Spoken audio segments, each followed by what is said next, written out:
Hi everyone! Today we are gonna read the tale of Artemis, a proud goddess.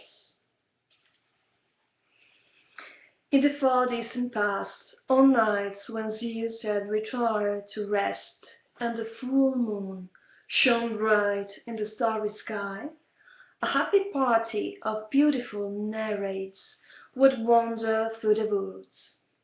A tall, light maiden stood out amongst them, the most beautiful of them all.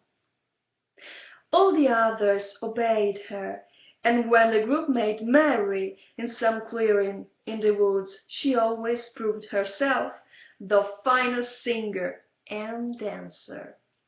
Her name was Artemis.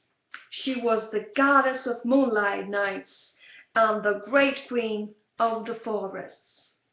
She wore a short smock which emphasized the divine grace of her body, and when the silvery beams of the moon fell upon her, she radiated mythical beauty and imposing dignity.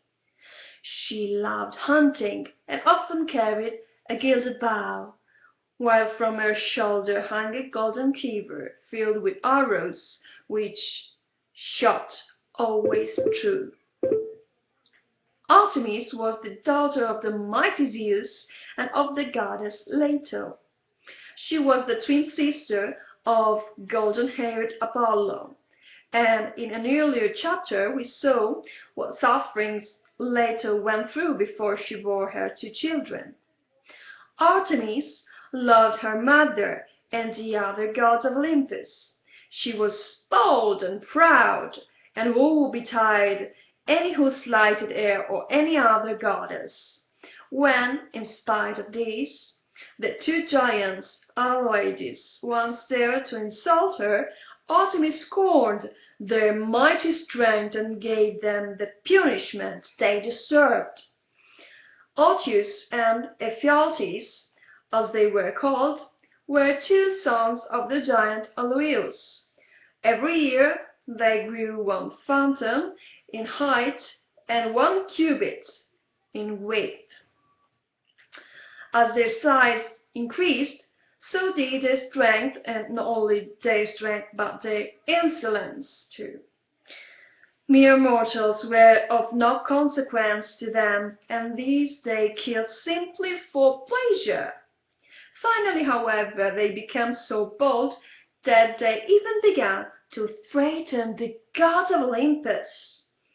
"Wait till we have grown a little taller," they said, "and we shall pile Mount Pelion on Mount Ossa and reach to the very heavens themselves, and then we shall snatch Hera and Artemis away from you." The gods certainly had cause to fear this pair, for had they not chained Ares, the fearsome god of war, and kept him hidden away for 13 months?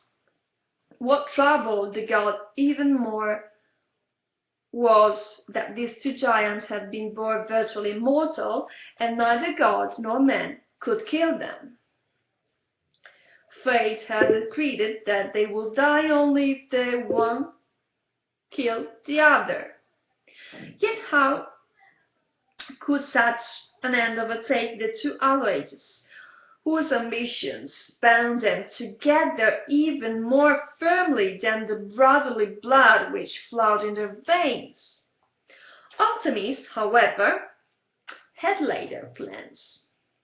One day, when the two Alloides went out hunting, the goddess trailed them. The two giants were lying in an ambush near each other, waiting for a deer to cross their path. The goddess caught a doe and then released it in a spot where it would pass directly between the two brothers. As soon as Artemis and Ephialtes saw the doe, they both took aim immediately. They bent back their bows with all their strength and loosed their shots like lightning bolts. The goddess, however, made sure they missed the door, and since the target they were aiming at lay exactly between them, their arrows drove home full force into each other's foreheads. Artemis' plan had succeeded. The two allies fell dead. There was indescribable joy when the news of the terrible giant's end became known, and everybody sang hymns of praise to Artemis in honor of her great achievements.